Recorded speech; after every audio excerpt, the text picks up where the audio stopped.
C'est à nouveau vérifié lors de cette 24e édition. Patrick Sneyers prend le départ avec le numéro 1 et l'idée d'obtenir enfin la victoire à Ypres. Il veut se mesurer à son camarade d'écurie, Sneyers, plutôt qu'aux autres. Marc Duhet comme Robert Drogman se sont déjà imposés à Ypres. Et pour Robert, il y a aussi l'avantage psychologique, une météo clémente et les chevaux de la Cosworth. On discute beaucoup des chances de Van de Hover. En tout cas, il est en excellente compagnie et a des points de référence devant lui. Il est talonné par Russell Brooks, mais pour celui-ci, c'est le premier rallye sur asphalte avec la Sierra. On ne doit pas s'attendre. Robert Drogman a perdu un peu de temps au début de course, en cause la courroie de l'assistance de direction. McRae a des problèmes de frein.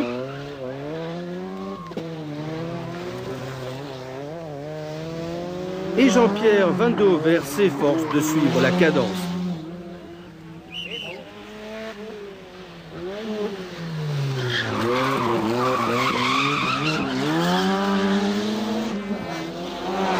Pour Russell Brooks, suivre la cadence, cela semble déjà beaucoup moins évident. Pour la même raison, Vian perd plus de 4 minutes en spécial.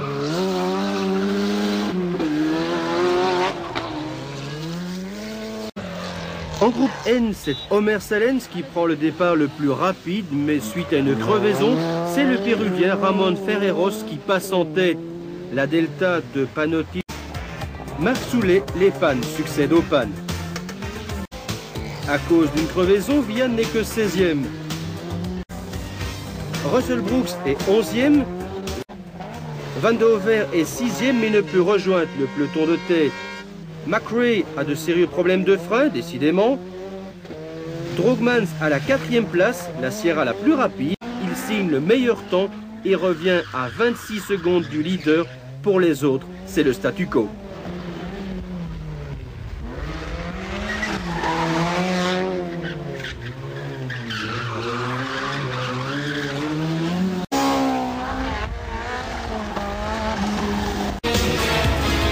Sneyers conserve la première place pendant 2 spéciales supplémentaires, mais devra lui aussi s'avouer vaincu face à Drogman. Place en groupe N. Salens n'atteindra pas l'arrivée, victime d'un bris de boîte de vitesse.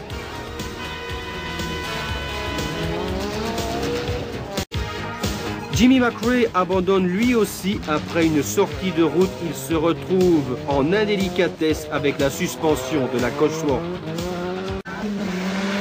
Marc Soulet est remonté en 11e position. Il est satisfait et surtout heureux de pouvoir rejoindre l'arrivée. Yvan Vian aurait souhaité améliorer sa 8e place d'il y a quelques années, mais avec une 10e position, il est le meilleur régional. Dommage, cette maudite crevaison. Belle voiture du peloton, la voiture tient jusqu'au bout.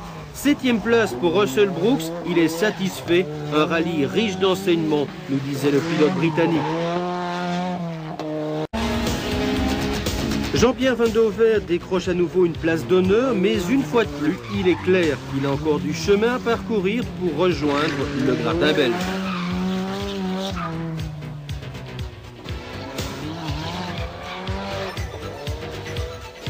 Cependant, jamais représenté une menace pour Ramon Ferreros et son navigateur Georges Van Osten. Une 2e victoire de groupe pour Euro Racing après le rallye de Wallonie.